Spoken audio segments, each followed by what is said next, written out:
Everyone, আমি দিশা। আমি তোমাদের কাছে আজকে নতুন একটি রান্নার ভিডিও নিয়ে চলেছি। তো তোমরা দেখতে থাকো স্কিপ না করে। তো এইভাবে একদিন সয়াবিন করে খেও। প্রথমেই আমি আলুটা সেদ্ধ করে নিয়েছি, তারপরে যেই আলুটা সেদ্ধ হয়ে এসছে 90% দিয়ে সয়াবিনটা ওর সাথে একটু সেদ্ধ করে নিয়েছি। দেন তারপরে সয়াবিন থেকে জল ঝরিয়ে নিয়েছি, কারণ ওটা তো মাস্ট, ওটা তো করতেই হবে। তা আলুগুলোকেও আলাদা করে নিয়েছিলাম, সেটার ভিডিও করা হয়নি। দিয়ে মশলা করে নিয়েছি, যেমন আদা, জিরে, শুকনো লঙ্কা, রসুন পেস্ট করে নিয়েছি। তারপরে একটা বাটির ভেতরে ডিম নিয়ে নিয়েছি, দিয়ে যেই পেস্ট মশলাটা ছিল ওটার থেকে একটুখানি দিয়ে দিয়েছি। আর তার উপরে হলুদ ও লবণ দিয়ে সয়াবিন কাটাকে মেখে নিয়েছি। এবার এইভাবে ভেজে নেব।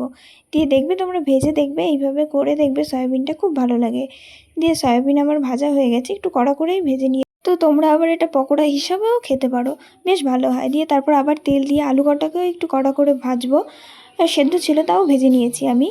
দেন কড়াইয়ে আবার তেল দিয়ে, তারপর সেই তেলের উপরে শুকনো লঙ্কা, জিরে, তেজপাতা দিয়ে ফোড়ন দিয়ে দিয়েছি। তারপরে পেঁয়াজ দিয়ে পেঁয়াজটাও একটু ভাজা ভাজা করে নিয়েছি। তারপরে যে মশলাটা ছিল পেস্ট মশলা, ওটাও দিয়ে দিয়েছি। দিয়ে মশলাটা দেখো হয়ে গেছে কষা আমার। তার উপরে আলু দিয়ে দিয়েছি। আলু দিয়ে একটু বেশ ভালো করে কষে নেব। আলু দিয়ে কষা হয়ে গেলে তার সয়াবিনটাও দিয়ে দেবো। দিয়ে সয়াবিন দিয়ে আবার কষবো ভালো করে। কষা হয়ে গেলে দিয়ে জল দিয়ে দেবো। জল দিয়ে আবার একটু নাড়াচাড়া করে দিয়ে ঢাকা দিয়ে দেবো।